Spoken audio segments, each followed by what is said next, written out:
Welcome, everyone. Thank you for joining us this evening.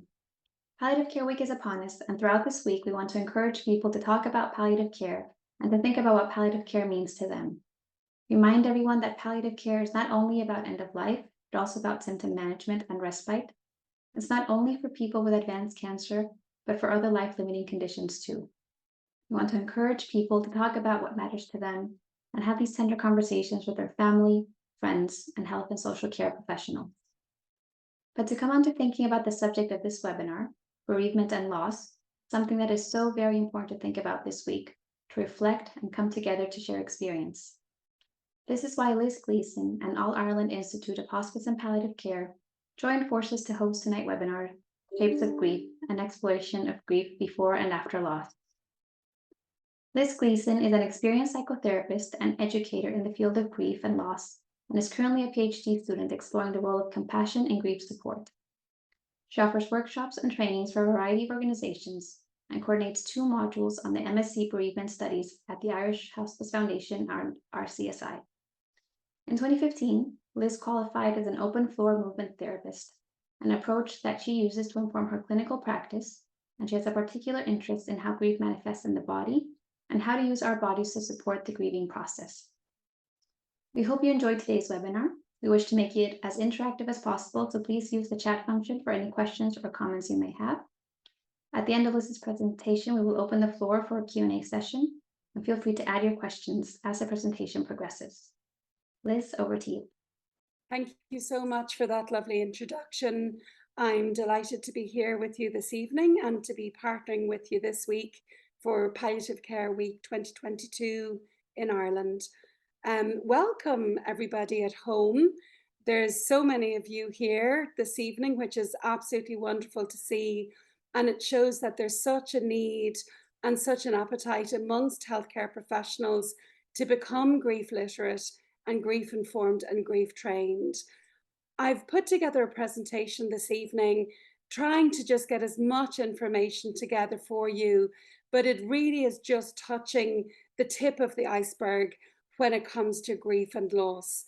There are so many different types of loss and so many different types of grief. We won't have time to do a deep dive into all of them, but I hope that this webinar this evening will show you how much there is to learn, because I think for many of us, we think grief is a sad time after somebody has died, and it really is so, so much more than that. The research tells us that how we as healthcare providers or family members or community members respond to somebody when they are grieving will either ease or exacerbate the experience for them. So I hope that at the very least after this evening's webinar, you will be aware of how to ease somebody's grief rather than exacerbate it. So I'll go ahead now and just start sharing my slides. As was said in the introduction, please do use the chat. There's so much wisdom here in the attendees this evening. I've had a look through your names and where you're coming from. There's a wealth of information, a wealth of knowledge. Let's use the chat, share it with each other. If you've got resources to share, please put it in there. And let's make this as interactive as possible. So, Shapes of Grief, an exploration of grief before and after loss. So we will be looking at anticipatory grief and also bereavement, as well as other losses and other types of grief. So just to give you a brief overview of this evening's webinar, as I said, we'll be looking at different types of losses and non-bereavement losses, as well as bereavement, and different types of grief. And what exactly is grief? You know, it's an umbrella term for a wide variety of emotions, experiences, and feelings. We'll be looking at anticipatory grief, the grief that's often felt by people before a death. We'll be looking at ambiguous loss, very, very common, but very little is known about ambiguous loss. We'll also look at how grief can affect our body, so the physical manifestation of grief. We'll look at what the research tells us. Does everybody need grief support? Does everybody need grief counselling? Or does the research tell us differently? And we'll look also at, most importantly, how to cultivate a compassionate approach when supporting bereaved people. So as I said earlier, please use the chat. Let's have a dynamic webinar. We'll learn from each other. Let's mind the wisdom that's here in the group. And let's also bear in mind one thing. You will be acquiring a lot of knowledge this evening, a lot of theories, information, statistics. You'll know a lot more about grief by the end of this webinar. However, to fully understand the depth and breadth of the experience of profound loss, it's something we can't do. You know, we can't learn a guitar from reading a book about it. We have to sit there and play that guitar to fully understand what it is we're trying to do. And for many of us, we will never fully understand this until we've experienced a profound loss ourselves. So I encourage you this evening to listen not only with your ears, but also with your hearts, to try and tap into that compassionate presence that we all have, which is very needed when we want to fully understand grief and loss. So I love this image. This is obviously a newborn baby and then somebody towards the end of their life. What's the first thing we do when we come into the world and the last thing we do when we leave it? It's breathe. We breathe. So that's the Sanskrit symbol for breath. I actually have that tattooed on my arm to remind me to breathe. And the reason I've put it here this evening is to remind you to breathe. We will be discussing some themes and topics that might be a lot for some of you. A lot of us here work with grief and loss on a day-to-day basis, and we're used to it. We know how to resource ourselves. But for some people, it can be a lot. So just mind yourself. And, you know, if you need to take a break or move around, do that. And most importantly, remember to breathe. And thank you for the lovely introduction, Yvonne. One thing that wasn't said is that I'm also a bereaved person, like many of you here. And this is my lovely dad. That was him in the last photo. He died last year during the last lockdown. So like me, I'm sure many of you here are also bereaved, or you're going through some kind of loss, or you've got a shocking diagnosis and life has changed for you or someone you love. If you would like to put that in the Q&A in the chat, you're really welcome to do that, just so we know who's here and what you're holding. But really important, when so many of us are here from a professional capacity, that we also recognize the personal, because grief touches all of us. We can be professionals in this area, and we're also the bereaved. We're also humans. And so a human approach is really, really important. So this is just a little reminder of our common humanity as we go into this presentation this evening. And once again, just to acknowledge, some of you are here from a professional capacity, others are here because you need a lifeline this evening. And I hope that some of the information shared will give you a little bit of a lifeline, and for you to know that you're not alone in what you're experiencing. So firstly, we're going to look at loss and grief and try and sort of get our heads around what exactly is it when we're talking about loss. So in Ireland, first of all, to look at death, every year in Ireland, about 29,000 people. We're going to take a closer look at anticipatory grief, ambiguous loss, how grief affects our bodies, and look at what the research tells us, and also how to cultivate a compassionate approach when supporting bereaved people, or when supporting anybody experiencing any type of loss. So if we can, we'll use the chat. If the chat's not, I think the chat's disabled, but use the Q&A, and hopefully you can see each other's comments in the Q&A. If something is of interest, if it jogs a memory about a movie you've seen, or a documentary, or a good resource, share it in the Q&A, and we can compile those resources There is a wealth of knowledge amongst you here tonight. So, let's have a dynamic evening if we can.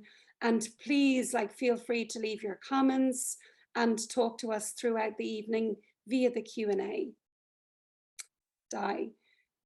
Every person that dies has about 10 very close people to them. So we're looking at 290,000 or 300,000 people every year who are significantly bereaved. That's a huge number.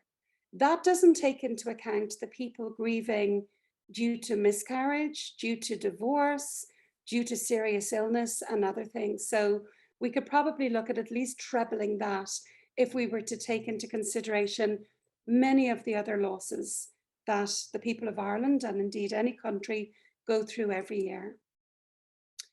Grief is a normal adaptive response to loss. You're not broken if you're grieving. There's nothing wrong with you if you're grieving. It's how our bodies adapt to enormous change. There's so many types of losses that can cause us to grieve, and there's so many different types of grief. And how we grieve depends on a myriad of factors, which we will look at later. First, we'll go to Pauline Boss, Dr. Pauline Boss. For the majority of people, grief is a normal reaction to loss, and it can be help with human connection. And as you say, but first we have to see that there's a loss. And many times it's invisible. It isn't just the hearse or the funeral. There are many losses that have no funeral. So that's really important. Often when we think of palliative care, we think of loss, we think of grief, we assume end of life, we assume somebody has died, but people are grieving all the time, all around us. In fact, we're grieving all the time. Often we don't even notice. Any big transitions in our lives can cause grief, which can dysregulate us a little bit. And then other losses in our lives can feel like somebody's taken a sledgehammer to our nervous system. And we can feel like that little animation I showed on the last slide, like we are literally falling into the depths of a black hole, and life can become unrecognizable to us. So just before I go on to that slide, we're going to look at types of loss. Could you use, is the chat working, I wonder? Maybe give the chat. Yes, it's working. Fabulous. Some types of losses that you can think of that are not death related. I'd like to invite our guests here this evening, our attendees, to use the chat and put in what are some of the types of losses that you can think of. Divorce, job loss, stroke, motor neuron disease. Yeah, okay, chat's still not on. Q&A here, child moving to college, yeah, immigration, loss of dependence, loss of independence, retirement. Okay, you've got the gist of it. Any major change? I'm just going to move my Q&A there. Can you all see that if I share that Q&A screen? Hopefully not. Okay. I'll put that down there. Okay, so some types of losses that are quite common: miscarriage, perinatal loss, so any type of loss in and around the time of birth, separation or divorce, pet loss, retirement, redundancy, emigration, infertility, surgical loss, serious illness. Often these are what we refer to as ambiguous losses. Something dramatic has changed. Life becomes unrecognizable in many cases, but nobody has died. So the world keeps turning. There's no rituals. People aren't arriving with meals on our doorstep or with cards or flowers, but we don't recognize our life anymore. There's obviously death losses then as well. And we've different names for them. Parental bereavement, so when a child dies, perinatal loss, sibling loss, spousal bereavement. We've words for some of them, like orphan or widow or widower. There's no words if your sibling dies. There's no name for that. There's no name if your child dies. And then how someone dies is important. If it was expected or if it's been sudden or accidental. anticipated or not, or violent or via an accident, like I said. We often just think of the primary loss, you know, the main thing that's happened, the divorce or the death. But for most people who experience a massive transition or a massive loss in their lives, they will also experience secondary losses. Is their home safe? Have their finances changed? What about the circle of friends? Has that shrunk? Often our comfort zone shrinks and we don't want to go out anymore. There's certain people we don't want to see. Our social supports are limited. We lose our assumptions about the future, but we were going to retire and go to Thailand next year, and that's all gone. Sometimes we can lose our faith. We maybe have lost our primary supporter as well if a spouse dies. Sometimes we lose our identity, you know, when we retire or if we're made redundant. Well, if I'm not the local public health nurse, who am I? Or if my child dies and I only had one child, am I still a mother? I hear that from bereaved mothers that I support. Who am I now if I'm not their mother? And then finding how to become mother to somebody who's no longer alive. So there's primary losses and secondary losses. So what determines how we grieve? Some people can experience a profound loss and walk away, you know, quite together, you know, able to move forward with their lives, feeling the grief, but able to cope well. And then other people don't. So what affects this? And there's so many different factors here. Our attachment style, so our primary relationships will really determine how we respond to loss later in life. Our mental health before the loss, if our mental health was fragile or vulnerable before we experienced the loss, you know, this is going to compound it. Our loss history, have we had bereavement overload? Have we experienced a lot of different types of losses? Our relationship to who has died or who is unwell. The circumstances, was it expected? Is it a shocking loss? Is it timely? Is it out of time? Is it someone young? If the death was expected or not. Our own psychological flexibility. Some of us are very psychologically flexible. We've learned to be, we've had to survive in life and figure out how to get through difficult things. Some of us aren't. You know, I have a close family member who's a GP, and when she was 56, her mother died. And I remember she was really close to her mother. And she said to me, Liz, I had no idea. I've been supporting bereaved people for 30 years, and I had no idea the impact that loss would have or could have.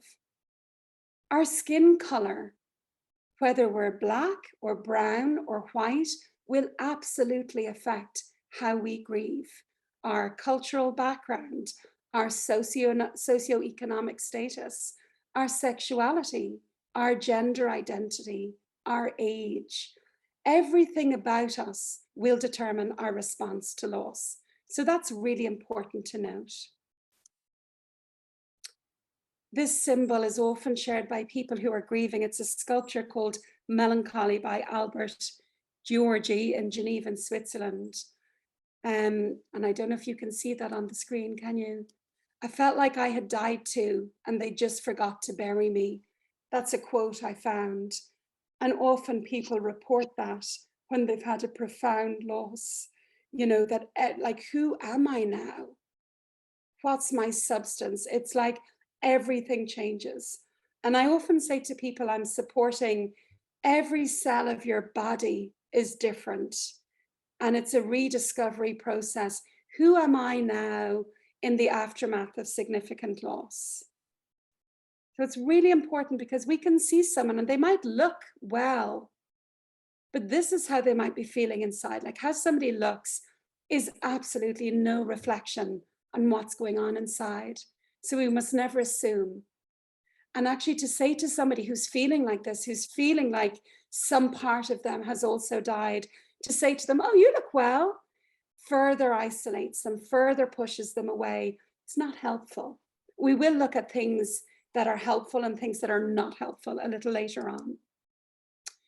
Some of the different types of grief: ambiguous loss, disenfranchised grief, delayed grief, bereavement overload, prolonged grief, traumatic grief, anticipatory grief, absent grief, collective grief. We're seeing that at the moment in the aftermath of Queen Elizabeth's death, and cumulative grief, when things just build up on top of each other. We're going to be looking more at prolonged grief, ambiguous loss, and anticipatory grief as we go along. Also a little bit of traumatic grief when we look at grief in the body. But I just want to say about disenfranchised grief, that's really when we experience a loss and it's not publicly recognized. So it's the grief often felt by people after they've had a miscarriage, or perhaps another month goes by and IVF hasn't worked. Nobody sees the loss, so they're not acknowledging the grief. It was coined by Dr. Kenneth Doka, and it was brought to his attention, this type of grief, by somebody who, her ex-husband died and nobody acknowledged her loss.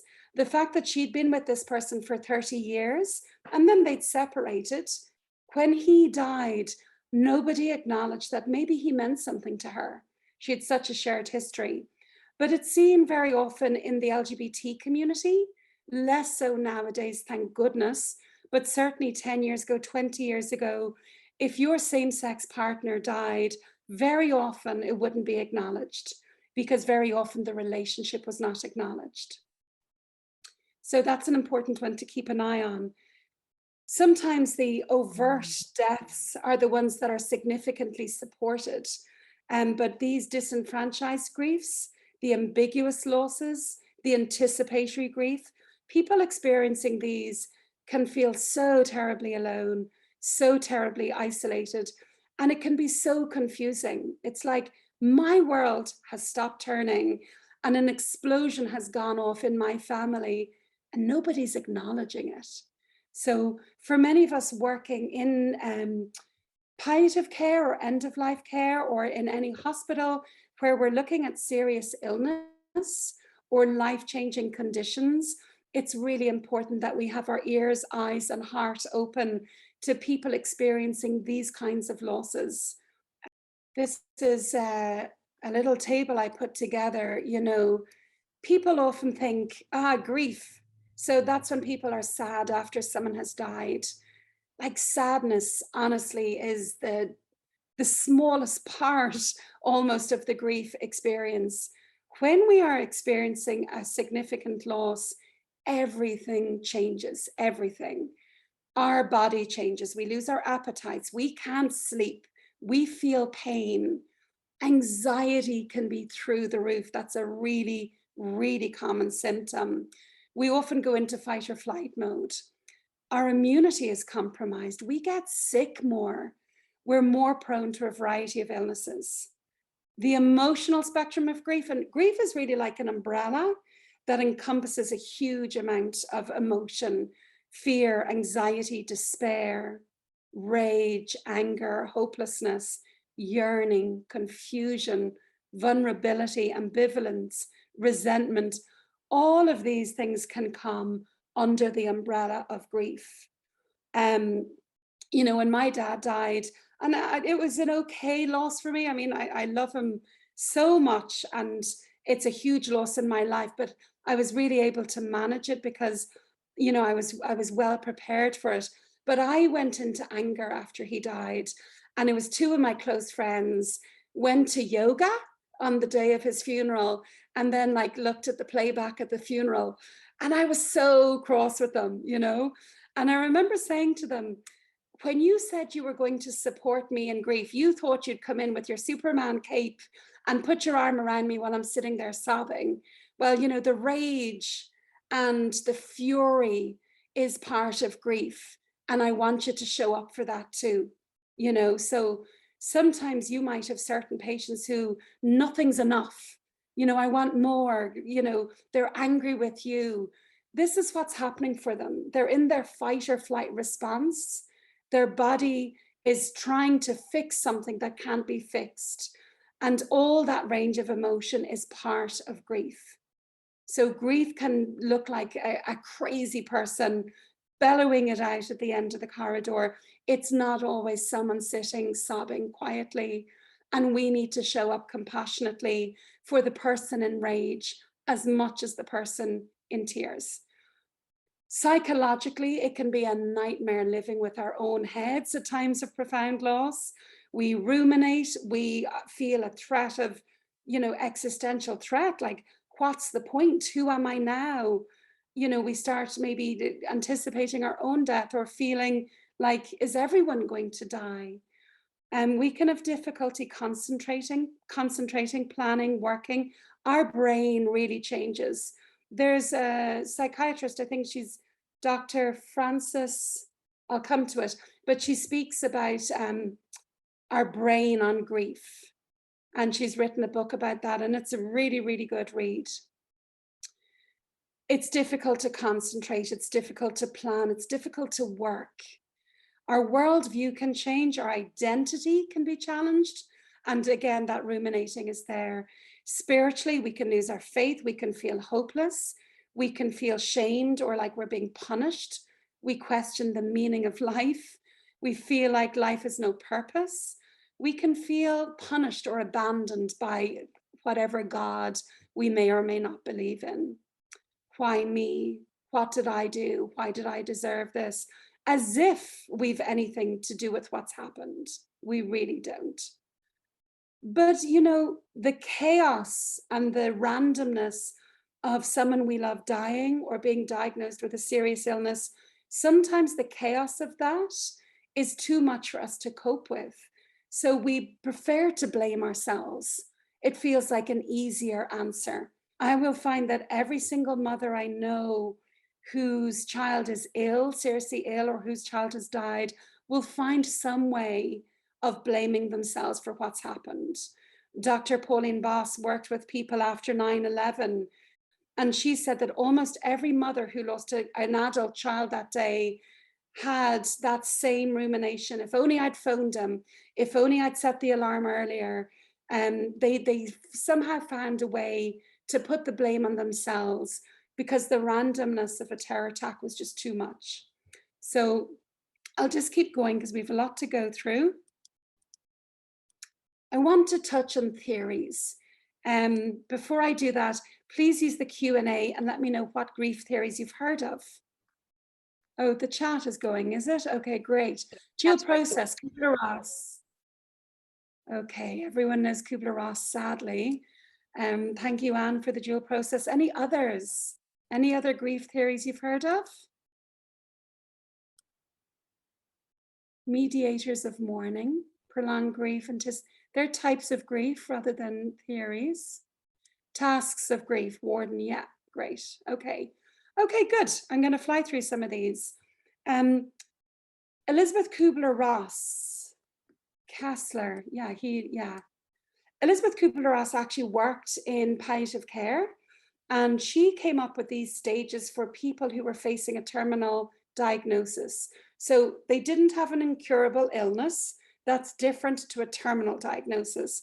A terminal diagnosis means we are going to die soon, maybe sometime in the next few months or the next year. And she noticed that when people were told that they were going to die, that they went through these stages. Not prescriptively, not everyone did, but someone along the way went, hey, let's use that for grief. That makes sense for grief, but there are no stages of grief. If we say there's stages of grief, that means we're saying there's a beginning, a middle, and an end, and there absolutely isn't. Grief is much more like a web, an intricate web of emotion, and there isn't a beginning, a middle, and an end. It's not linear, and it's not prescriptive. So some of the theories that do resonate still today, attachment theory. And Bowlby and Parks noticed that, you take a toddler away from their primary caregiver, they will be distraught. The responses of the bereaved are very similar. We experience that despair often, and we feel like we've been taken away from someone or something that means so much to us. And often we can feel like a really young, vulnerable child.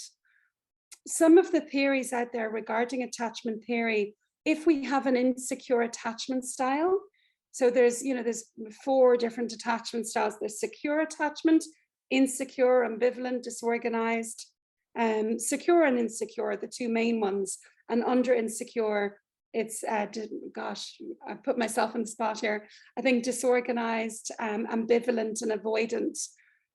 The people with secure attachments tend to fare a bit better in loss, actually. And those of us with insecure attachment styles will feel our grief more keenly, according to the research. Grief is a kaleidoscope of emotions, absolutely. The dual process model, this is really important, and I often share this with people I'm working with down the line a bit.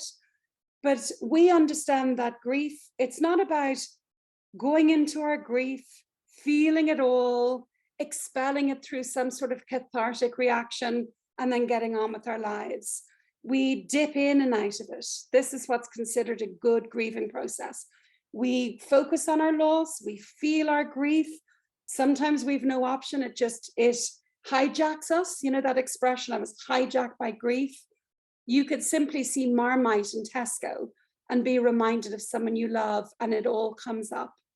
So we are in the loss orientation, and that's really important, but it's also important to oscillate into just regular life, restoration, making the dinner, planning something for Saturday, going for a walk, having a break from our grief.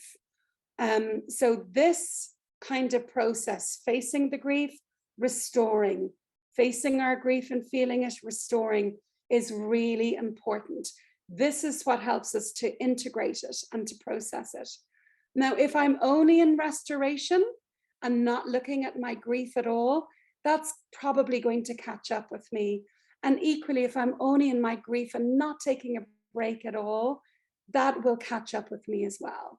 So we want to allow people go out, have a break from this if you can at all, do something different. People often report that they feel guilty.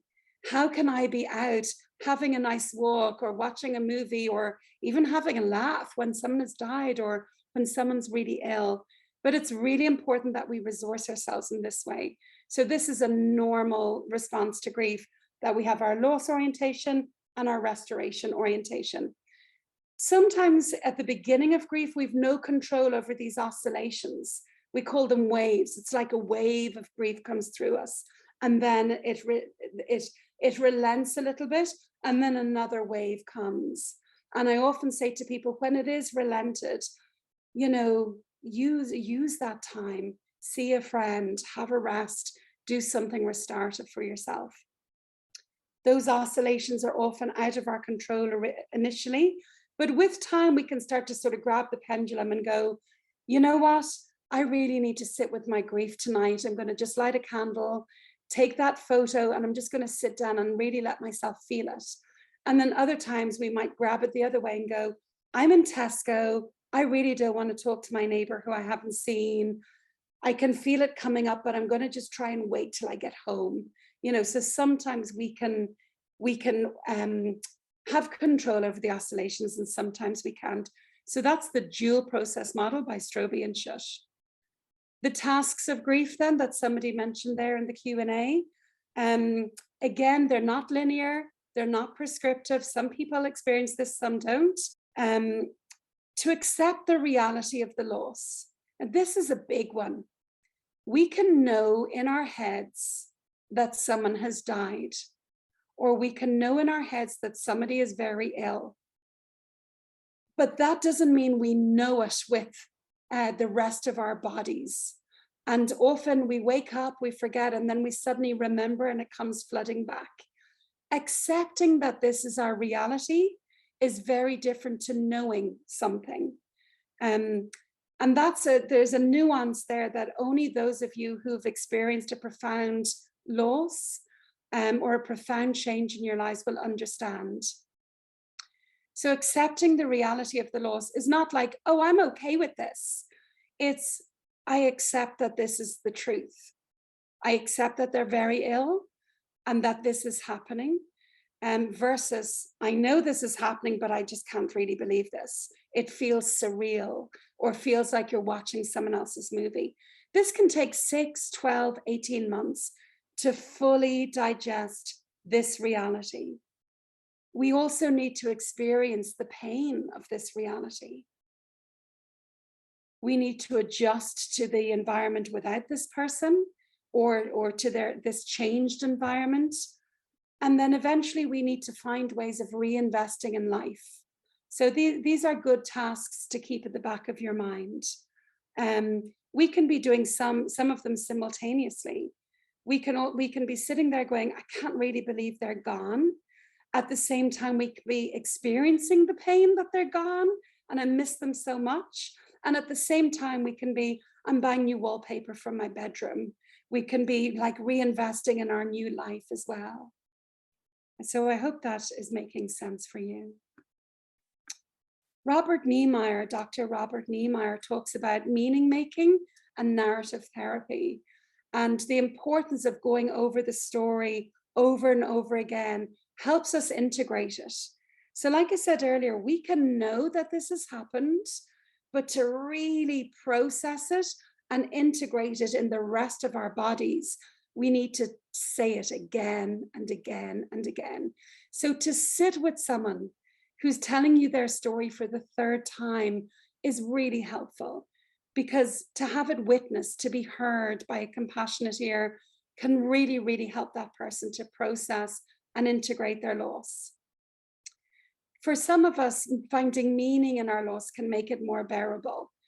So making meaning is like, well, I've set up this foundation now and I'm helping so many other kids diagnosed with cancer. And this gives me meaning for my life. That's why we see so many foundations set up in the aftermath of a profound loss. People need to make meaning of their own loss. It's never our job to make meaning for someone else. So any sentence that begins with, at least now, is just not helpful. If the bereaved person starts to say, at least they didn't suffer, or at least we have this time together, that means that they're beginning to make meaning of what's happening to them. But we never do that for them. Sorry, I have a lot of screens open here. Just keeping an eye on the Q&A as well. This is Tonkin's model of grief, and I love this. If you could focus just for a minute on the row at the top. And I'm not sure, maybe Joanne, you could let me know, when I'm moving the screens around, am I blocking the image on the screen if I do this? No, you're not blocking it. We can just see your Okay. cursor move. Okay, good, because in my screen it's blocked, but you don't see that. That's great. Okay, so back to the jars. So Lois Tonkin came up with this model. Well, actually, she didn't. It was a bereaved mother in one of her bereavement groups. And this bereaved mother was talking to Tonkin, and she said, people say that grief, if we're the jar and the bowl is our grief and it fills us up so much at the beginning, and then people say that over time our grief shrinks. And this woman said, I don't believe that to be true. I don't feel like my grief is shrinking with time.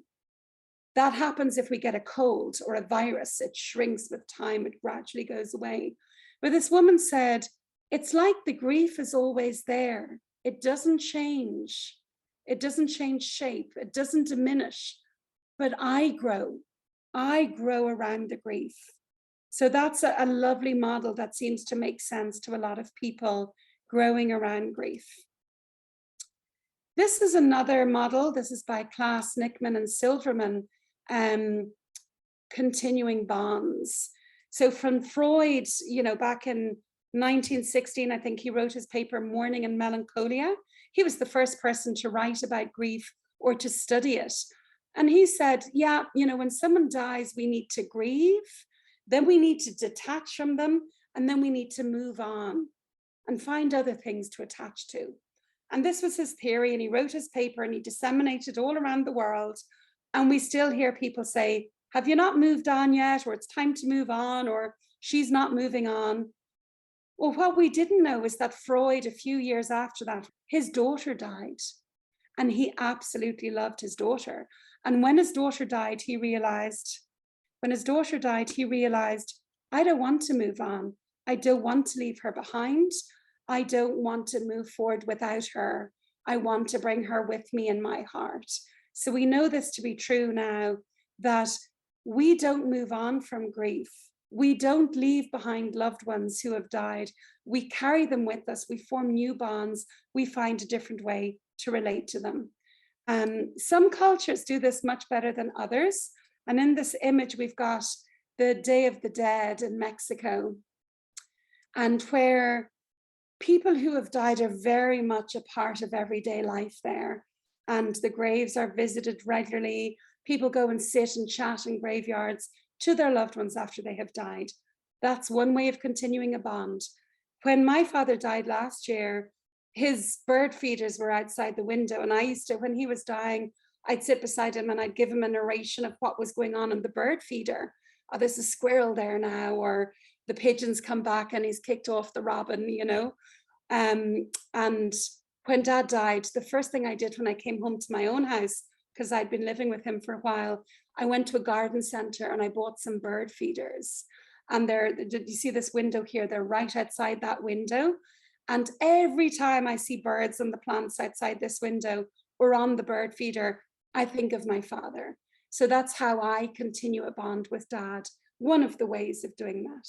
So this lovely quote, I'm sure you've come across it: "Death ends a life, not a relationship." It's from Tuesdays with Mari. We need to figure out, how do we relate to our loved ones after they have died, because we are still in relationship to them and with them. So each of us needs to figure out, how do we do that? Are you still with me, everyone? Give us a little something in the Q&A or in the chat so that we know that you're still there. I can't seem to shrink my windows. Grieving styles. This is really important to know. You know, I was just chatting with the other panelists there before we came live, and we were talking about King Charles and, you know, how his grief seemed to be very close to the surface. And I was just reflecting that whether he grieves overtly, he will be judged, and whether he doesn't show his grief, he will be judged. We have such opinions about what grief ought to look like.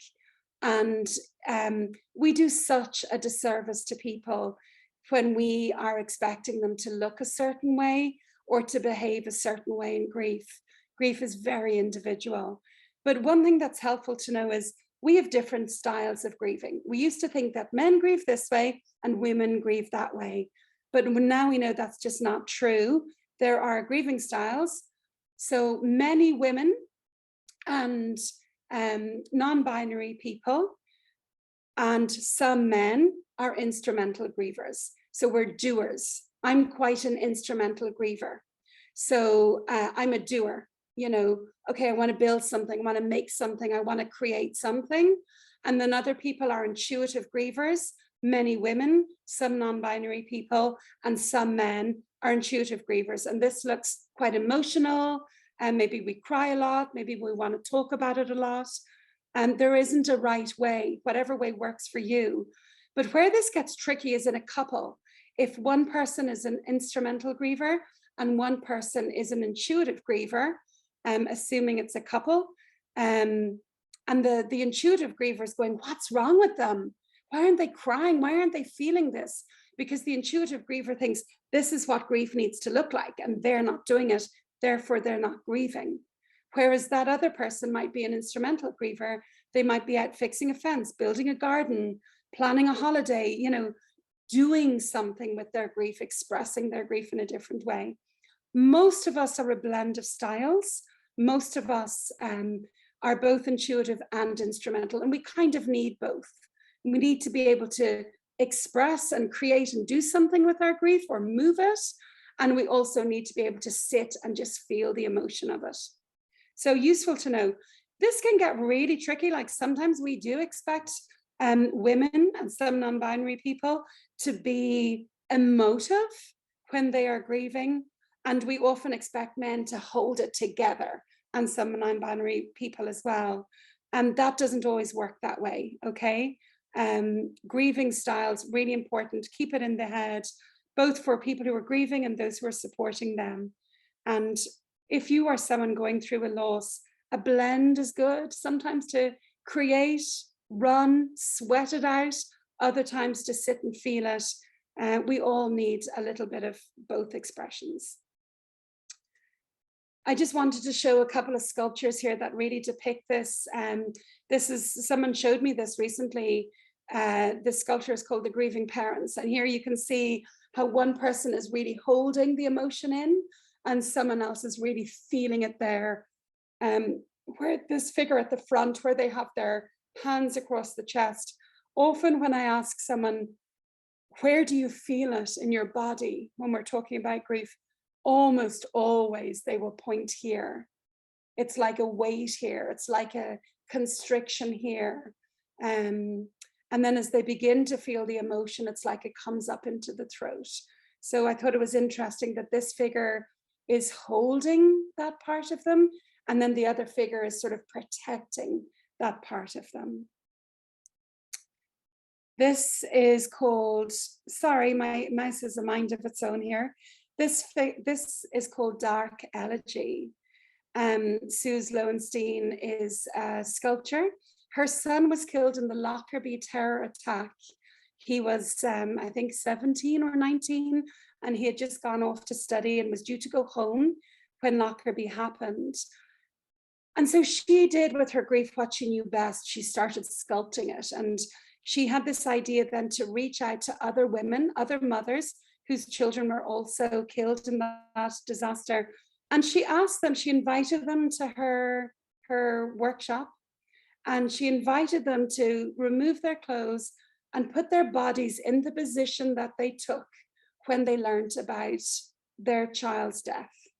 And so they assumed those positions for her, and she made casts and then built this enormous sculpture. And it's in her garden in the States, and she wants to find a home for it, but nobody wants it. None of the town councils want it. The university doesn't want it, because we're such a death-denying society and grief-avoiding society. People don't want to look upon grief very, very often. So for those of us who are working in this field, it's one of the most important things we can do, which is bear witness to other people's pain without trying to fix it or change it, just to bear witness and sit alongside them with it. And then the last one is a sculpture called Raising Cairn, and I think it's meant to be someone getting up, but actually the bereaved have robbed this one, and it's commonly shared as the weight of grief. And this is what it can feel like in the body, where every cell of your body is affected by your immense loss. Grief is profoundly physical. We feel it profoundly in our bodies. And, you know, it's interesting that this sculpture actually had nothing to do with grief, but it's been adopted by the bereaved throughout the world, and it's been renamed The Weight of Grief. So why do we grieve? Like, grieving, as I said earlier, is a normal adaptive response to loss. Why do we grieve? We need to accept the reality of our loss. We need to learn how to live with our loss. We don't forget or move on or heal. We learn to accommodate our loss, to adapt to it, to grow around it. Our sense of self often goes through a period of readjustment. Who am I now? It's like we have to, if we're the jar and we're this small jar full of grief, this ball is bursting inside us, it's bigger than what we can hold. We need to figure out, how can I adjust enough so that there's space for other things in my life, and so that the grief is there, but that I can re-engage with the world again. So we go through a huge psychological process and period of readjustment, and that takes time, significant time. We're not talking about days, weeks, or months here. You know, we're talking a year, 2 years, 3 years, for most people going through a profound loss. Learning to live with loss in a manageable and healthy way may include new friendships and new interests. Like they say, our Christmas card list shrinks. People we think are going to show up don't. Random people from down the road end up being our amazing supports. I used to think of it like this, that, I have circles of friends, of my close friends, the inner circle, the next circle, the wider circle. And when we go through something really difficult, we expect that it's that inner circle who are going to be there and be our scaffolding. But very often that doesn't happen for whatever reason. Someone doesn't have the capacity. They've their own unresolved loss. They can't look at yours. Or someone from the outer circle looks in and gets it. I know there's pain there, and they're moved to come in and alleviate or support in some way. So either way, friendships, relationships very much shift and change in the face of immense loss. We have to learn to be in a world where it seems that everything has changed, and this involves a huge internal psychological process. We have to re-engage with life without our loved one. That can take a long time. But we're also learning how to form new relationships with our loved ones after they have died in the form of a continuing bond. Who am I now in the aftermath of profound loss? Who do I need to become in order to carry this? Grief is often a process of adjusting to a new reality. Often it's a process we don't want. It's often forced on us. I don't want this. I don't want to grow. I don't want post-traumatic growth. I don't want to be a bigger jar. But we have no choice. We have no choice but to move forward. So one of the things that can really grate on people when we say to them, you're so strong, that can really grate on people because they've no choice but to put one foot in front of the other. Okay, who needs extra support? So we know that people who are bereaved by sudden unpredictable deaths, or if it's the death of a child or an out of time death, it's not someone who's lived through their life. Deaths by suicide, homicide, violence, or accidents. People with significant mental health difficulties before the loss. Those without reliable support, or those from dysfunctional families. Sometimes people do have support, but they're not able to let it in. They can struggle also. Research tells us that those who feel they need support tend to benefit from support. But a word of caution, and the research tells us this as well. Really important for those of us working in hospice or hospitals, suggesting that someone should see a counsellor could make them doubt their own innate coping mechanism. So if someone's crying beside you and grieving, it doesn't mean that they're not coping. It just means that they're grieving. And that's a normal adaptive response to loss. If that person themselves feels like they're really struggling, they can't cope, then maybe they will seek out support themselves. But the minute you see grief, please don't rush in and say, you need help, here's a counsellor. We want people to find their innate coping mechanisms, and that can often be assisted by good support in the community, from their families, from their friends. Some research shows that grief counselling can be detrimental to the grieving process because community support can withdraw. Oh, they're seeing a counsellor, I won't call over today. Or we kind of go, the counsellor will do that. And we stop saying, how are you? How are you feeling today? So some research shows that grief counselling can be detrimental. Not every health professional is trained in grief. And this is really where my work comes in. I have more phone calls than I can manage because people are desperately seeking counsellors, psychotherapists, other mental health professionals who are grief trained. And most of us did not do any sort of relevant grief training in our undergraduate trainings. And grief, like I said, it's such a broad subject. It's essential that we do training in it. Otherwise, we can exacerbate the experience for those who seek support. Or worse still, they do need support. They go to a counsellor. The counsellor doesn't really know what to do because they're not grief trained. And the person withdraws and says, I went to counselling, it didn't help, you know, rather than going to someone who has the grief training and who can respond appropriately. We must never underestimate the power of friends, family, and compassionate community responses to help people through grief. This is where it's at. Creating compassionate communities, having friends, families show up. And if you're the person grieving, can you find a way to let them in sometimes? You know, this is really, really essential. Having support around us will really make a difference to our outcome, to how we cope in the face of profound loss. Anticipatory grief.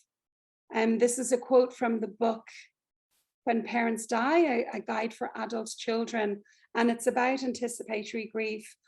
And he says, if sudden death is like an explosion knocking you flat, then a slow decline arrives like a glacier, massive, unstoppable, grinding you down. Anticipatory grief is a poorly understood grief experience that people who are anticipating a loss experience. It's the grief felt before a death. It can be experienced by the dying person themselves or the ill person themselves, or by anyone who loves and cares for that person. It can begin at time of diagnosis and it can go on for years. Sometimes we can get a diagnosis of an incurable illness. That doesn't mean that someone's going to die today or tomorrow or this year. It could be 10 years away for some people. But the minute a diagnosis is given, often people begin to grieve already. They're anticipating a loss in the future. They're also experiencing loss, the loss of our innocence, the loss of our future, the loss of many of our plans. And actually, this is where palliative care is essential. Palliative care is helping people to get their life back at these times. We often think it's helping people to die. Very often, the primary role of the palliative carers is helping people to live, so they're not living in a state of acute grief for a decade, because that's what can happen.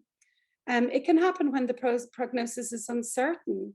It's rarely acknowledged, and it can take an immense toll on the person experiencing it. It can be profoundly lonely and isolating time for carers, and it can feel like the world has forgotten them. So this is really important. It's anticipatory grief. It's also like an ambiguous loss. You know, nobody has died, yet everything has changed. How do we acknowledge these losses for this person? Anticipatory grief is a normal part of preparing for the death of someone that we love. We may have already lost a lot of our pre-illness life. You know, our social life can look completely different. How we spend our days can look completely different. Often our houses can look like a hospital room. We've had to take up the carpet, put down laminate flooring, get a hospital bed, dealing with bagfuls of medication. So much changes when we're living with an incurable illness. We can feel guilty for feeling so sad when they're still alive. We can be exhausted, and it can be really hard just to engage with normal life. And again, we can feel immense abandonment by friends or community. Some of us withdraw or detach from the outside world to avoid feeling the pain of grief, to avoid having to talk about it. This is just a little excerpt from a podcast interview that I did last year with a lady called Claire Fisher. Claire knew that she had terminal cancer. She knew that she was going to die soon. And Claire actually did die in January this year. But she talks a little bit here about the choices she made during that anticipatory grieving process for herself and for her children.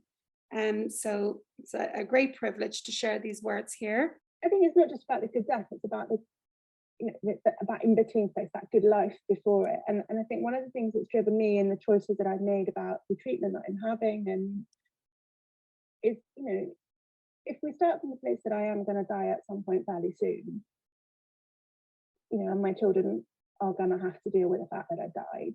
I don't know that the difference between your mum dying when you're 12 and your mum dying when you're 13 is that great over a lifetime. But what you remember about the last year probably is hugely significant. And whether they remember that I was basically me and fine until I wasn't anymore, or whether they remember that I was constantly in hospital and constantly sick and constantly unwell, I think that memory becomes quite important. So what I'm consciously trying to shape, I suppose, is that memory of my last however long. And one of the reasons that I say no to potentially life extending treatment, if it makes me really sick, is that I don't want that last year. I mean, selfishly, I don't want to be that sick either, but I think it's important that over the lifetime, I think it's that last bit is going to be probably what they remember the most. So Claire there really consciously is aware of that grinding down experience of anticipatory grief. And when I spoke with her, it might have been in the podcast we did together. You can look that up, shapesofgrief.com, and go into resources podcasts, Claire Fisher. She says that I don't just want time. I want it to be okay. I want it to be normal life. And when my illness requires intense hospital treatment or intense medication that's going to really change how I am with my children, that's the point that I want to die. She made that decision. She didn't want to buy time. She wanted quality. And she was willing to be treated for as long as she could continue to engage with her family, but she didn't want to just keep on elongating her time if it was not going to be good time. Often when a difficult prognosis is given, it's one of the first questions: how much time? How much time? And I think this is really important that we think about the quality of time, the quality of our life together. Sheila Boland is another woman whose son was diagnosed with terminal brain cancer, and he was given just a few weeks to live. So it was terminal, it wasn't just incurable. And she made a decision not to elongate his time, not to get time treatment for just giving him more time. She decided, I'm going to let nature take its course, and we're going to really just enjoy our family time together while we can. That's what worked with her, for her and her family. Other people will take anything and go through anything to give them another weekend, another week, another Christmas. It is very personal. It is very personal, but it's certainly worth thinking about, what is important here to this person. So I invite you just to listen to Sheila's episode, Sheila Boland, and also to Claire's full episode, if you wish to get some more insight there. So, how to support someone experiencing anticipatory grief, using open and honest language. And this has been a big message this week with Palliative Care Week. Don't use euphemisms, use the D words: dying, death. Ask people what's their understanding of the situation. We know that intense stress affects our brain. And sometimes it just doesn't go in. The news is too profound for us to absorb it. We can think we're saying something clearly in a gentle way, and honestly, it could be going right over someone's head. So really important to ask someone, what do you understand by what you've just been told? To see what their understanding is. Be human, be kind, be compassionate. Presence and compassion can go a long way in easing the experience. Don't try to fix, advise, minimize, or offer platitudes. Don't assume support is coming from elsewhere. Offer practical supports. Often we think someone else has got that, and it's not the case at all. I remember interviewing Fiona Toomey. Fiona set up the charity Hug for people who've been bereaved by suicide. Her daughter Millie died by suicide a few years ago. Millie was 11, and it was all over our news. Maybe some of you heard about this, and you're sitting there, and I say this to Fiona, watching this on the news and assuming the Calvary is out there supporting this family who've gone through this immense loss. And then when Fiona told me what it was actually like, the loneliness, herself and her husband had totally different grieving styles. They didn't know that was a thing. So they were at odds in the house over how to grieve. You know, nobody was there. She said nobody could show up to us. The doctor, the GP felt uncomfortable. The Garda liaison felt uncomfortable. Very few people could just sit with her in her loss. So this is really important, that we don't assume someone else is doing it, and that we can just show up and bear witness to somebody's grief. Their world has probably changed beyond recognition. Find a bridge into that world. You know, I often say to people, it's like you're walking along, this thing happens and you fall into this pit, and people are up here going, hey, are you okay down there? You know, let me throw you a ladder. Do you need anything? What we need to be doing is climbing down into that pit, even just for a couple of hours, and sitting alongside someone where they are without trying to hoosh them out of it. Anticipatory grievers, or those who are caring for people through illness and end of life, often go through an immense, unacknowledged psychological and emotional toll. So one of the things we need to do with people is acknowledge, this is brutal, and I see that. I see this is really difficult. I see this is taking a toll on you. I am so sorry this is happening in your family. Acknowledgement can go a huge way. Of course, you're feeling this way. Your life has changed beyond recognition. People need to know that what they're going through is normal, and that they're not going crazy, because often it can feel like we're going crazy. Okay, Nora Casey, this is, you might recognize Nora from Dragon's Den. I also interviewed Nora for the Shapes of Grief podcast. It's quite a long interview, and the first sort of half an hour isn't very relevant to this, but I've taken a few clips.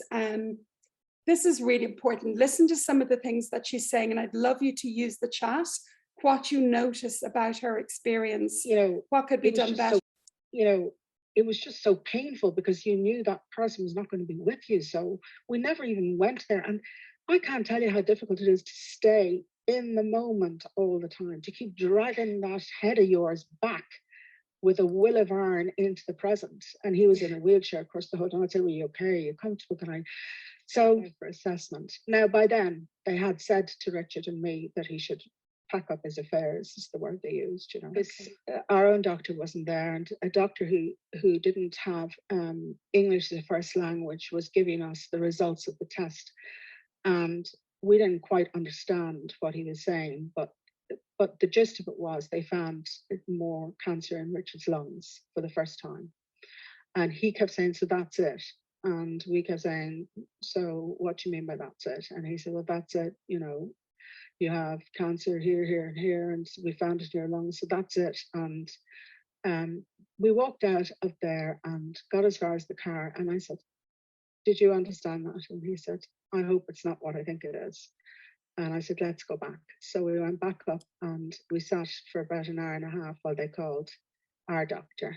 And she said, well, what he was trying to say is that you need to put your affairs in order, Richard. And he kept saying, what does that mean? You always want actual details, you know. And she said, well, I think that this is the end of the treatment phase. I don't think there's anything else we can do. All of the fears he had about going to the hospice, I mean, it was going to the hospice for him, even though it was an assessment for palliative care, he felt it was the end. And it was a really hard journey in the car, really hard, pulling up outside the hospice and walking inside. And these great people, I remember Paul Gregan, we went into the room and he sat and said, lovely to meet you, Richard, and tell me what happened to you. The simplest question. Nobody had asked Richard that. Nobody. All of his interactions were about bad results. They were about rushed blood scans, his diagnosis, where he was at. nobody from the beginning of this massive roller coaster, nobody had said, just tell me what happened to you. It was magical. Just a And bit of Richard did. humanity. And time. Yeah. He listened, and time. Yeah. Like I'm a nurse and I am grounded in reality. But I remember one of the nurses kept saying to me, your husband is very sick. And I was like looking at her, are you mad? Of course I know he's sick. He's got cancer everywhere. But she said he's very sick. And I wasn't twigging what she was saying to me at all. I was, walking out into the car. And then one evening I said to her, when you keep saying Richard's very sick, she said, I think he's very, very sick.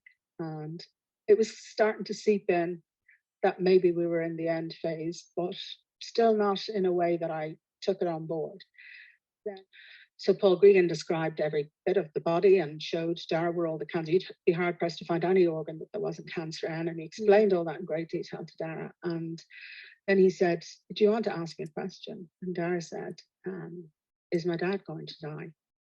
I nearly fell off the floor. I would never have asked that question. And Paul Gleeson said, yeah, he's going to die. And he said, and when is he going to die? And he said, in the next day or two. That's how we found out. And that's how Richard found out, because while myself and Dara were distraught in the side room, Paul Gleeson said, I owe it to Richard to go in and talk to him now about what we've talked about. And when he went into the room, Richard said, did Dara ask the hard question? And he said he did. And he said, and what did you answer? And he said, I said yes, and that it would be in the next day or so. And you know what that gave us, Liz? It gave us possibly the only moment of honesty in his death, where the three of us hugged each other. And he was able to say to Dara all of the things that he wanted to say, everything. And then he stopped and said, now read me the poem again. And he slipped into a coma about 24 hours later, and he died. Of course, I missed Richard, but it was like my whole life had gone. It was like a big boulder had come down and just arrived in front of me, because we had over a bottle of wine on most New Year's Eve, like everybody else. We imagined what we would do and the fruits of our labor and where we would go and all the things that we should have been able to do. And I couldn't figure out how to do that without him, It was the absence of the future, as well as his absence, which really derailed me. Yeah, thank you, Sheena. It highlights the importance of language, clear communication, giving time for the patient to ask questions and clarify where they're at. Yeah, Aidan, that's a good point as well. But the importance, like as Nora said, she's nurse training.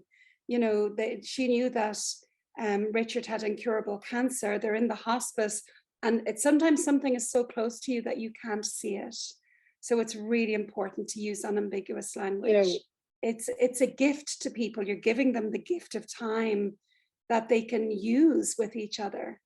If I had €1 for every time someone comes to me for support with their bereavement and they say, I thought we had more time. I just thought we had more time.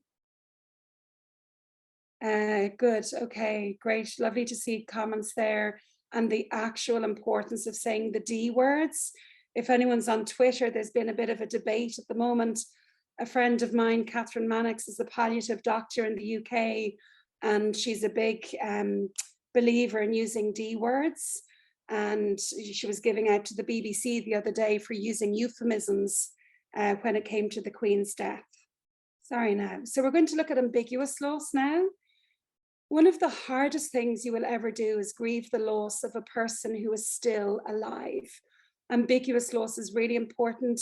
I've included this because palliative care holds a lot of ambiguous loss. There's so many losses that occur when somebody has a life-limiting illness, and they're often not acknowledged. So it's so much more, loss is so much more than we thought it was. We can lose anything that we're attached to, a community, a country, a safe world, our health. I have 2 young Ukrainian women living here with me since March. You know, there's sharing my spare room. They've absolutely nothing. I mean, they've literally the clothes that they came on and some that we were able to get for them. They've got a job nearby, but they've lost their college. They're 20, the 2 of them. They've lost their country, they've lost their community, they've lost their circle of friends, they've lost their family and their plans for the future. And it's acute. You know, this isn't something that happened back then and they're used to it now. This is ongoing because they don't know when it's going to end. And I think for a lot of people with anticipatory grief or with ambiguous loss, it's like it's very different to a bereavement because the acute phase keeps, the volume stays up. You know, we don't begin to process or integrate often because we're just going from one appointment to the next or one medical crisis to the next. We're surviving it and we don't have a chance to process and integrate. So that like bomb that goes off and leaves us in a state of shock, like someone's taken a sledgehammer to our nervous system, remains up there, you know, much more so than after a bereavement. I'll say more about that later. So what are types of ambiguous loss? This is everywhere in the world. And it helps us understand many types of loss that have been invisible up to now. Caregiving, you know, if I become a carer suddenly, life as I knew it is gone. Suddenly my role, my identity is completely shifted. And who I was and the life I led is in the past behind me. So that's a huge loss. No one has died, but everything has changed. And I've so many losses in my life. Separation or divorce, a painful separation with someone who's still alive. Also, it's a huge loss because not only is the relationship finishing, but the family unit perhaps has changed. You know, the social circles change. There's so much ambiguity or ambiguous loss when it comes to separation or divorce. It's a massive life stressor that is rarely acknowledged or recognized, like anticipatory grief. Nobody brings you dinner, I'm speaking from experience. No one brings you dinner. No one drops in to mind the kids, and no one sends you a card. I'm so sorry about your divorce. And yet it can be a profoundly life-altering experience for those going through it. Not just sad, again, not just, our relationship didn't work out, but because of so many other reasons, secondary losses primarily. Adoption for both the birth parents and the adoptees. Many adoptees report experiencing ambiguous loss throughout their lives. Sometimes somebody's physically absent. There's no body to bury, such as after 9/11, or the parents of Madeleine McCann. We think she's dead. We're not sure if she's dead. We don't know where she is, but everything has changed and so much has been lost. Infertility. Again, every month, if it doesn't work out, that can be a profound loss for women and men experiencing infertility. Children growing up with an absent parent. I don't have a dad or a mum or another parent living in my home, and I wish I did. Sometimes people can be physically present or psychologically absent. And my dad had dementia. So a lot of the time he was there, but he wasn't there, you know, and every now and again he'd come back and be like, dad's with us today, or dad isn't with us the next day. So someone's physically present or psychologically absent. It can happen with dementia. It can happen with addiction. This is a huge one for particularly parents whose children are addicted or maybe are mentally ill and they're not in the home anymore and they're out there somewhere in the world and the relationship is broken. It's devastating. And it's one of those losses where it's really acute and it feels like there's no end in sight, you know, where it's difficult to process and integrate. It can stay up here for a long time. That sort of sense of immense loss and no control over the outcome, serious mental illness, ghosting, cutting off. Okay. Here's Dr. Boss. I love her. I interviewed her for my training course. Here's another little excerpt. that describes ambiguous loss. And I think we hate ambiguity. We want certainty. We want certainty because we can master it. And ambiguity, what do you do with it? You have to live with it. And you can only live with it in ways that perhaps the Eastern cultures can teach us more about. I write a chapter about paradox. It's my favorite chapter in the new book. And we need to live with people who are here, but also gone, or people who are gone, but they're also here in our heart and mind. We're not used to that. We're used to win, lose, life, death, black, white, good, bad, binary thinking. And while I think that's good, and you certainly want your accountant to do that, I think in human relationships, we need to be more flexible. Yeah. The physiology of grief. A lot of you asked in your enrollment, how does grief affect the body? And I love this quote from Desjardins: pain lives in the flesh as well as in words. And often when I'm supporting people through grief, we'll work a lot with the body. Where do you feel it? What's the sensation? What does it feel like? It really helps them to access what's actually happening in the body.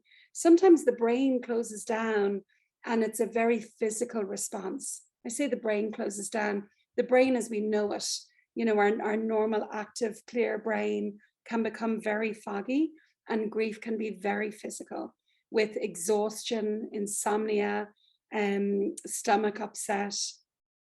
I'm going to just skip this guy actually. Muscle aches, pains, shortness of breath. When people come into my practice, one of the ways I can really assess how they are in their bodies is how they're breathing. And nearly everyone who comes to me for support in their grief is breathing from here upwards. It's that real fight or flight, short breath way of breathing. And people can breathe in that way for prolonged periods of time because of prolonged stress. So one of the first things we can do is just to help them really drop into their belly and drop in, you know, to lower breathing, which actually stimulates the vagus nerve and helps the body feel safe. This is a scared puppy. And often people who are experiencing profound change, profound grief, whether it's before a death or after a death, feel so vulnerable. We are mammals, we are absolutely mammals. Before we were society building, we're animals, we're of the earth, we're of the world. And just like animals, our bodies sense where there's danger and we can respond in this way. So it's so important that we take such a compassionate, physical, gentle approach with anybody who is experiencing anticipatory grief or bereavement. In terms of the physicality of loss, Princess Leia, Carrie Fisher, she died in December 2016. She was very close to her mother, and her mother, Debbie Reynolds, died the next day from a stroke. Correlation or coincidence? We do know that profound loss can increase our risk of morbidity. We are much more likely to experience, research on bereaved spouses shows something like 6 times more likely to experience cardiac arrest in the aftermath of bereavement. And that's the research of Mostowski et al. And then we also know that our immune system, because of the cortisol in our bodies from the stress response, our immune system can be compromised, and we're much more likely to develop cancer, rheumatoid arthritis, ulcerative colitis. So it's really, really important that we support people physically. We help people to feel safe again. The next image is of a Japanese octopus net. So what on earth has this got to do with grief? This actually looks like an enlarged left ventricle, believe it or not. So here's the heart, here's the ventricle, the left ventricle. When under profound stress, such as bereavement or anticipatory grief, the left ventricle enlarges, and apparently it looks like a Japanese octopus net. And it was the Japanese who coined the term Takotsubo cardiomyopathy. So this is literally the medical evidence of broken heart syndrome. Often hear he died of a broken heart. I know my grandfather, who I never met, I think in the 50s, maybe the 60s, died. And my grandmother died 2 months later from a cancer that she hadn't had before his death. So grief can have a profound toll on people. Cardiomyopathy is a temporary condition. It generally doesn't last, but we'll often hear people talk about a pain in their heart or heartache. It can literally be physical. And I know that after the New Zealand earthquake, I think it was, in Christchurch, there were at least 20 cases of cardiomyopathy among survivors. Traumatic grief symptoms can precede illnesses such as cancer. So this is because our immune response is compromised. Anything that's lingering there has a chance to take hold. And this is why it's so important that bereaved people are adequately and appropriately supported in a timely manner. Sorry, now I'm going to skip over the window of tolerance and the polyvagal theory. But if anyone's interested, I do a lecture on that in my training program. We just don't have enough time today. I'm half looking at the time, and I really, really want to have time for a Q&A with you here, because I can see that the chat is busy and people are engaging. So common physical symptoms in that chart I showed you earlier, it's there, but I've put a few more in here: shock, anxiety, panic, overwhelm, pain or heaviness in the chest, difficulty sleeping, hypervigilance, feelings of danger or threat. Like everyone annoys us. Everyone is a pain in the neck. Everyone, sometimes it feels like everyone is out to get us. Hypersensitive to the responses of others and quick to anger. Extreme vulnerability. Feeling like you're going mad. Just that extreme vulnerability. Some of the people I've interviewed for the podcast, Linda, after her son died, she said it was like my nervous system was outside my skin. She was so sensitive and so vulnerable. Wanting to find a way out or a way through, a way to fix it. Our risk of cancer and heart attack can increase. Our immune system can be suppressed from the cortisol, leading to more colds, flus, and other illness. Stress response can cause the brain to become foggy and affect memory. So basically with the stress response, our amygdala, which is the part of the brain at the back, enlarges, and it can cut off oxygen and blood to our prefrontal cortex. This is where we make decisions, where we're rational, where we're reasonable. So when we're in fight or flight mode, it's very much a different part of our brain that's taken over. And that ability just to think clearly and be present is really affected. And again, it's temporary. This is not forever, but we need to make sure that people get the appropriate support so that it doesn't become forever. The bereaved individual may be highly susceptible to a variety of illnesses and diseases. What is prolonged grief disorder? So somebody asked this in the questions. Grief, when someone we love dies, we experience usually, this is very general, okay? Acute grief. So it's that feeling of, we're consumed by it, we're the jar, the bowl is big, but gradually over time, if we're using our time well, we develop ways of adapting and accommodating our grief. We grow around our grief. So the grief is still there, but we've found ways to carry it, to live with it, to manage it. With prolonged grief disorder, that doesn't happen.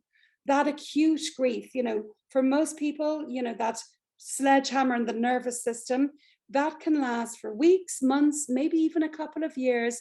And then gradually, we tend to see people adapt, grow around their grief, accommodate to it, and re-engage with life. The grief is still there. A birthday might happen and it's ping right back up again. The volume goes right up. Or, you know, we just have a grieving day and we're a mess, and for some reason the volume's up. That's normal. You know, 3 years down the line, 5 years down the line, that's okay if that's still happening. With prolonged grief disorder, there's very little integration. We tend to be looking backwards all the time. If only I'd phoned them, if only I'd done something different, maybe if they tried this drug or this treatment. You know, we're looking back all the time. We still can't sleep. We can't re-engage with life. We're not adapting to our loss. It is a really debilitating disorder that can last a long time without appropriate intervention. There are a few podcast episodes on Shapes of Grief from people talking about prolonged grief disorder, so definitely check them out. And there's also 2 case studies in my training program, but I think I've made them public on YouTube also. So check them out on the Shapes of Grief channel, and it'll just give you an idea of the difference. Very briefly, I'll give you a little story. Let's say that Bart and Anne come looking for grief support 3 years after their child has died. Bart is crying as he's talking about his child, and he's saying he goes back to the place every year where his child died. He's built him a memorial garden. He's, you know, talks to his friends about Bart, and you know, he protects Anne from a lot of the loss related bureaucracy because she's not doing so good. So Bart is still absolutely grieving. His life is totally different. He struggles with his grief on occasion, but he's seeing his friends. He's re-engaging in life. He's got some projects going on, and he's growing around his grief and adapting to it. Anne, on the other hand, is just a shell, in her words, a shell of who she used to be. Her anxiety is acute all the time. She's developed certain rituals to try and keep the anxiety at bay. She knows her son has died, but she cannot accept the reality of that. And somehow, if by looking at his photograph all day will keep him alive, that's what she's going to do. She's given up work. She's never gone back to work. She doesn't go to social functions, and she finds it really difficult to leave the house. So there's 2 parents, both grieving 3 years after a significant loss. One of them is adapting and one of them isn't. I hope that example is clear. So we would definitely screen for prolonged grief disorder. The goal of the treatment is to find out what's gone off the rails and get the grief, if they're a train and grief is the rails, we want to put their train back on the rails, you know? So we're not taking away their grief, nobody can do that, but we just want to get them processing their grief and adapting to life with their loss, despite their grief. Whereas before, with prolonged grief disorder, it's like that train is going off the rails up a mountain and is nowhere to go. They're completely lost. And like I said, it's completely debilitating. And there was just an example I gave. I wonder, no, I can't cut and paste that, sorry. Okay, so a little bit of research, and I'm going to belt through this. This is from the Irish Hospice Foundation. I think it's based on a community model from Australia. We know at level 1, the green at the bottom, everybody, 100% of people who are grieving or bereaved need acknowledgement, validation, support, information, and compassion. Everybody needs that. And for 60% of bereaved people, that will be enough. Family, friends, community, information. For 60% of people, that is enough, level 1 support. For 40% of people, or 30% of people actually, level 2 and level 3 is needed. They might need a specific group, maybe at level 2, a bereavement group such as Rainbows, such as Anam Cara, such as HUG, you know, that suicide bereavement group I told you about, maybe miscarriage support, maybe a little Lifetime or Féileacáin. So some people just need to meet other people in the exact same situation as them. Number 3 then are people who feel they need counselling or psychotherapy. So 30% of the bereaved will either need level 2 or level 3.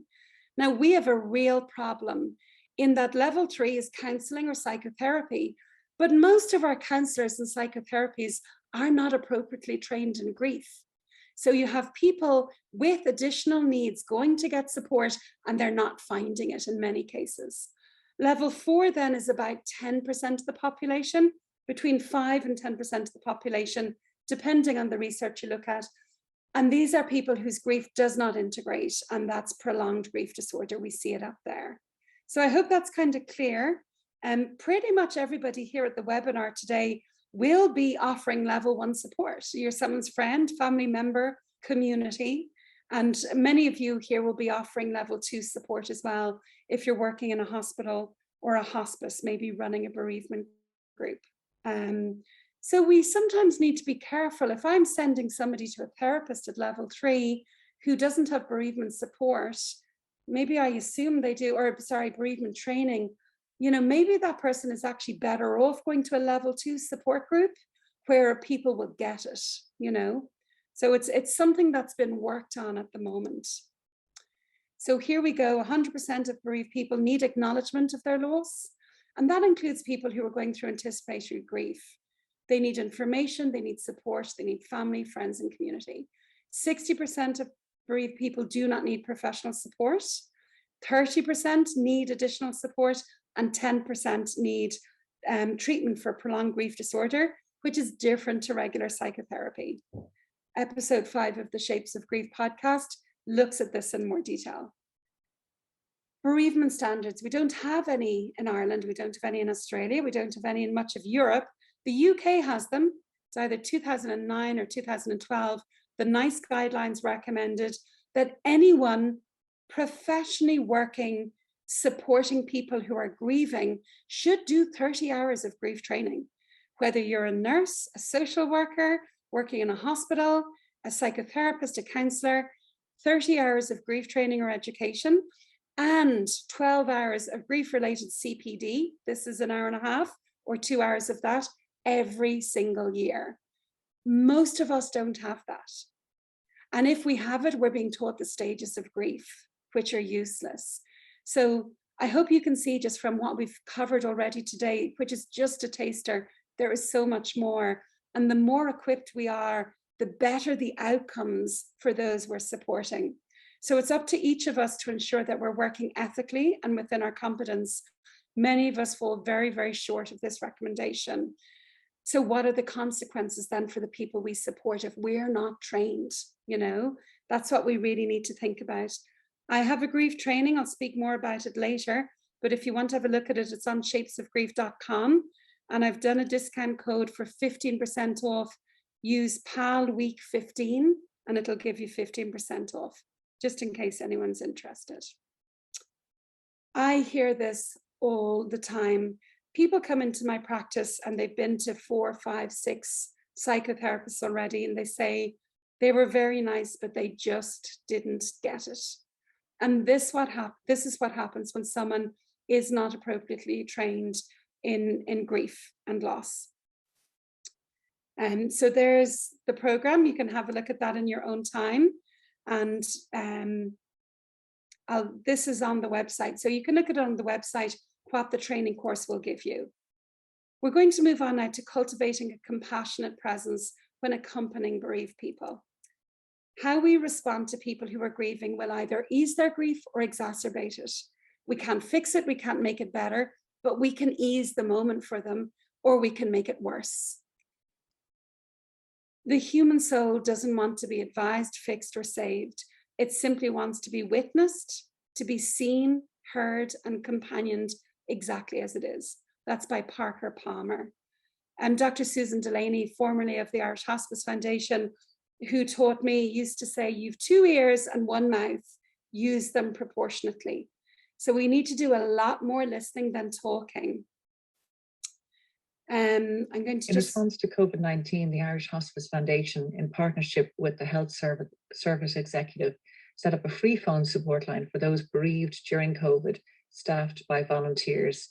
Some loved ones suffered and died alone, families mourned alone, funeral rites were curtailed, the iconic Irish wake ceased, and funerals were reduced to 10 mourners at times. Callers needed a compassionate listening ear to process their grief, trauma, guilt, and distress. Lonely callers sought refuge. 2 years on, what learnings may benefit others? Our experience confirms that people are surprisingly resilient, but that they benefit from being heard, comforted, and connected to community or to professional services. While it is not without its challenges, at the heart of it is our shared humanity. We have learned so much. Yeah.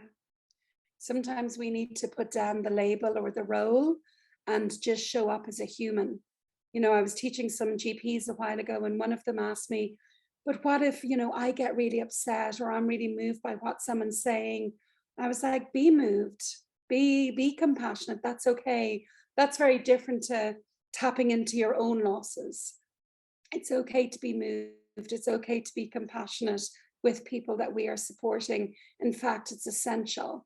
At the launch of Palliative Care Week yesterday, the thing that moved me the most, and Yvonne, you might help me with names here. The name of the consultant, I know it begins with T. Fergal Toomey. Dr. Fergal It's in Toomey. Milford Hospice in Limerick. So there was somebody speaking, his name was John, and John is living with a life-limiting condition. And he spoke about how his life just really went downhill after his diagnosis, and he'd lost all hope, and he was in a lot of pain, and life was very, very challenging. And then he found Dr. Fergal Toomey, and he said one visit changed his life. So on the right pain medication and with the right support, he is now receiving palliative care and out here living his life to the best of his ability. And that's what the message of this week is. That's what palliative care is.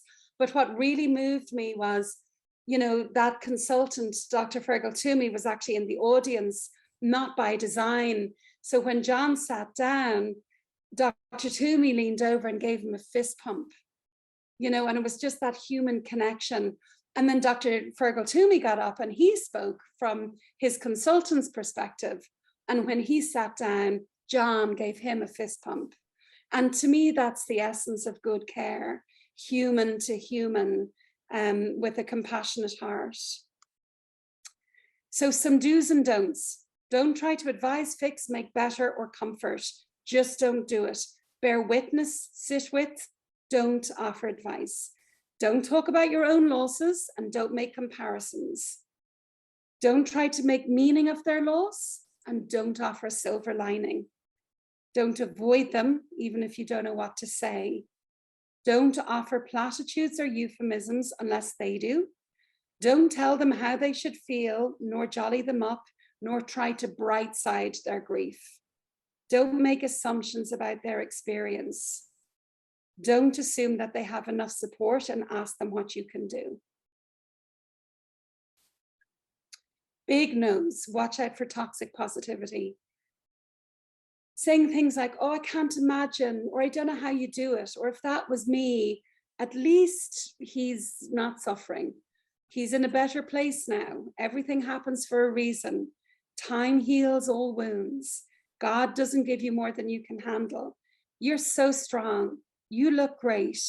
Don't be thinking about that. Focus on something positive. They wouldn't want you to be sad. Let me know if you need anything. So to everybody, please take a screenshot. Everything that's there is a big no-no, okay? It completely invalidates the person's experience, and I can isolate them further and make them feel very, very lonely. Helping the bereaved deal with the consequences of bereavement is not simple. We all need to be modest in what we think we can accomplish. And that's really important. I know for me, starting off as a grief counsellor, I really had to keep saying to myself, I can't fix this. I can ease this. I can support them. I can offer some psychoeducation. I can sit alongside them. I can offer a compassionate presence, but I cannot fix this. And it's really important to remember that. So what do we say? Acknowledge their loss. Offer a compassionate presence. Say, I'm so sorry. I'm here for you. I love you. Stay connected, even when they're being impossible. I'm thinking of you. I'm sending you love, little texts, and do it for the long haul, not just in the 2 weeks after a diagnosis or the 3 weeks after a death. Talk about their person who died, or ask about them if you didn't know them, and do offer practical help. Or better still, just help out without asking, you know. Saying, let me know if you need anything is placing a burden on that person to have to come up with what they need. We now know what's going on in the brain and the body. Honestly, I have not got a clue what I need when I'm going through immense loss. So don't tell me to tell you when I figure that out and ask you to bring it to me. You know, we all know people need to eat, people's dogs need to be walked, people's kids need to be minded, and everybody needs compassion. So any of those are usually great. Pity, I'm sorry for you. Sympathy, I feel for you. Empathy, a bit better, I feel with you. Compassion, I'm moved by you. I see our common humanity. I understand suffering. I can't fix this, but I want to ease this somehow or alleviate your suffering by offering something practical. So the circles show the impact. So compassion has significantly more impact than pity. We all need to be working from that circle of compassion, not pity or sympathy. Empathy is a little bit better, but where possible, I'm moved by you and I want to alleviate your suffering. What can we do? Maybe it's just sitting down with someone for 10 minutes. Maybe it's speaking in unambiguous language. Maybe it's just being human alongside someone who's having a really hard time. When Dad died last year, my neighbor Kim, she might even be on here, she's a palliative nurse. This was outside my door. There's a knock at the door, I open it up, and there's this lovely card, some flowers in a jar, homemade brownies, and here there was a big spaghetti bolognese. I barely even know Kim, and Kim did this. Like, I'll never forget that act of kindness. She didn't text me and say, what do you want, or shall I do this, or let me know. She just did it, you know, and it was really lovely. And she didn't do it immediately.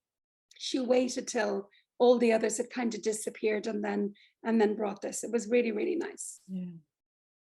So again, I'm so aware of time, Yvonne. I'm going to just finish on this slide, okay? And then we'll go to a Q&A.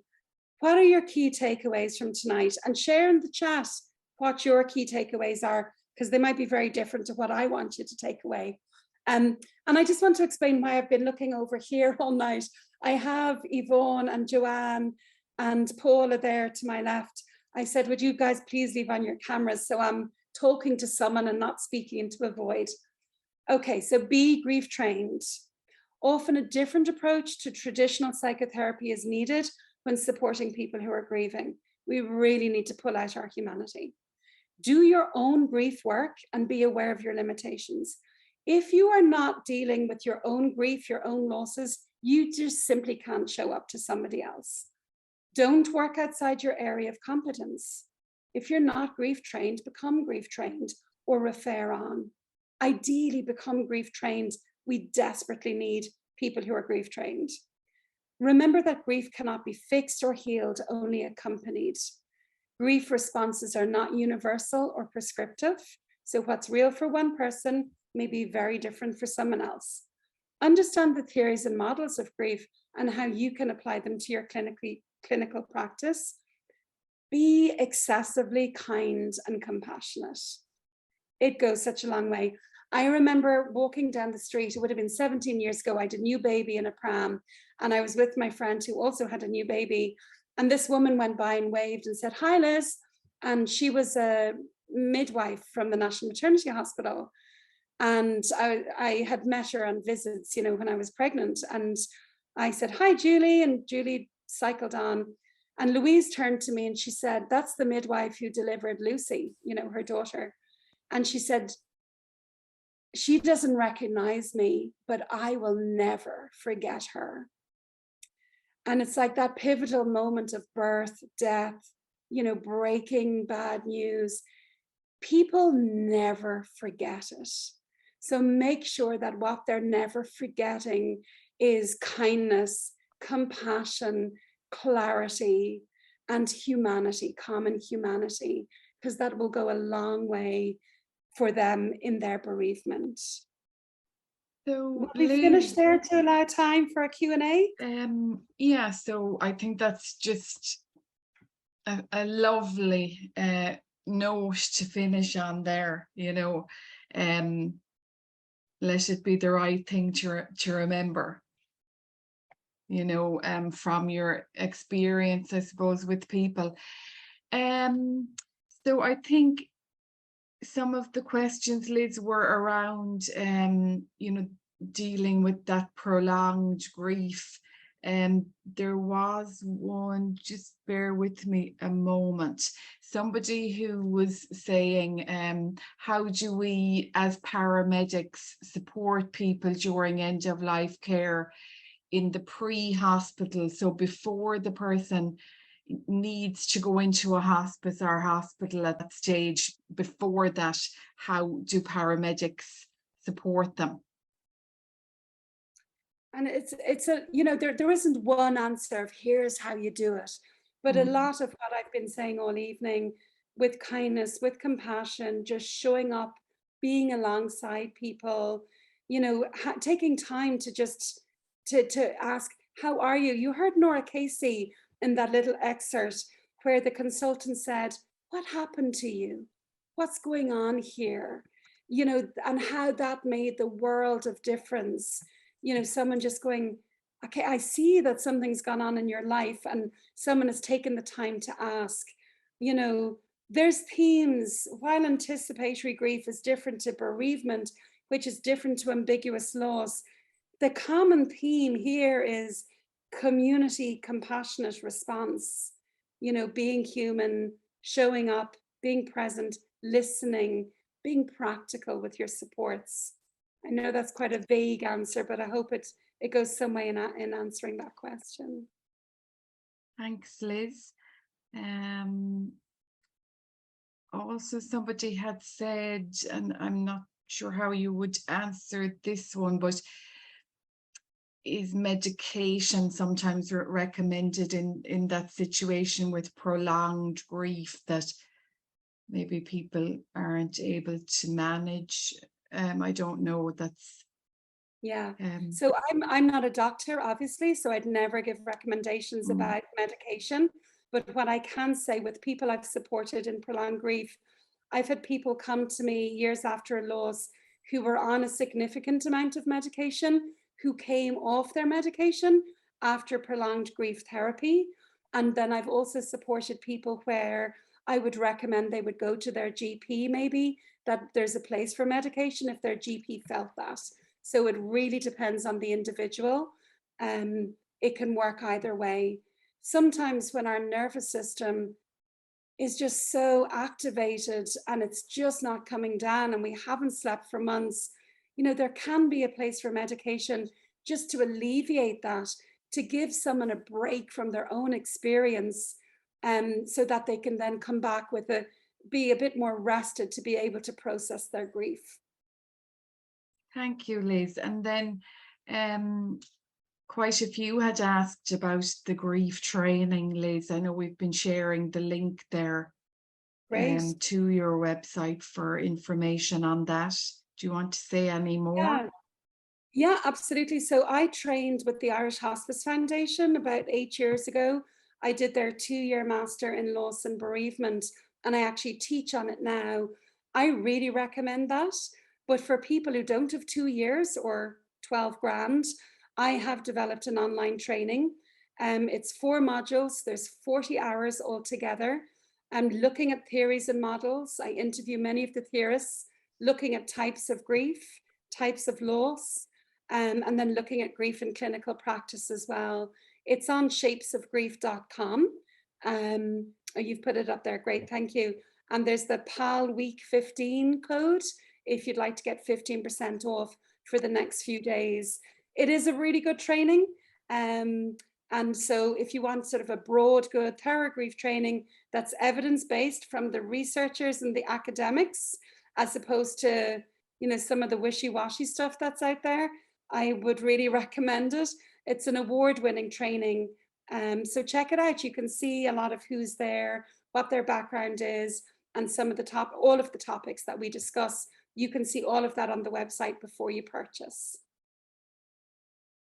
Thank you, Liz. So I suppose it's 9 o'clock now, so we might leave it there. But I suppose I'd like to say, you know, I certainly you know, could identify with so much of what you were saying, Liz, and just, you know, those messages, I think, and again, just, you know, that compassionate piece, you know, leave someone with compassion.